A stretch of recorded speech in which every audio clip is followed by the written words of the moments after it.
ഇക്കുറി പൊതുപരീക്ഷകൾ നടത്താൻ വിദ്യാഭ്യാസ വകുപ്പിൽ പണമില്ല. സ്കൂളുകൾ മറ്റാവശ്യങ്ങൾക്കായി നീക്കിവെച്ച PT അക്കൗണ്ടിൽ നിന്നും പണമെടുത്ത് പരീക്ഷ നടത്താൻ വിദ്യാഭ്യാസ വകുപ്പിന്റെ നിർദ്ദേശം.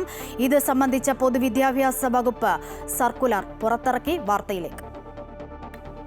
സ്കൂളുകളിൽ പരീക്ഷ നടത്തുന്നതിന് മുൻപ് നേരത്തെ പണം അനുവദിക്കുമായിരുന്നു. പരീക്ഷ കഴിഞ്ഞ തുക അധികമുണ്ടെങ്കിൽ തിരികെ നൽകിയാൽ മതി.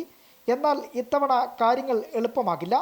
1ഉം 2ഉം വർഷ ഹയർ സെക്കൻഡറി പരീക്ഷകളും ഇംപ്രൂവ്മെന്റ് പരീക്ഷകളും നടത്താൻ വിദ്യാഭ്യാസ വകുപ്പിൽ പണമില്ല.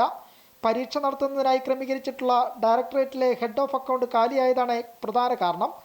അതുകൊണ്ട് സ്കൂളുകൾ മറ്റാവശ്യങ്ങൾക്കായി നീക്കിവെച്ചിട്ടുള്ള PD അക്കൗണ്ടുകളിൽ നിന്ന് പണമെടുത്ത് പരീക്ഷ നടത്തണമെന്നതാണ് പൊതുവിദ്യാഭ്യാസ ഡയറക്ടറുടെ നിർദ്ദേശം. സർക്കാരിൽ നിന്നും ഫണ്ട് ലഭിക്കുന്ന മുറയ്ക്ക് PD അക്കൗണ്ടിൽ തിരിച്ചടച്ചാൽ മതിയെന്നും കാണിച്ച് സർക്കാർ സർക്കുലർ ഇറക്കിയിട്ടുണ്ട്.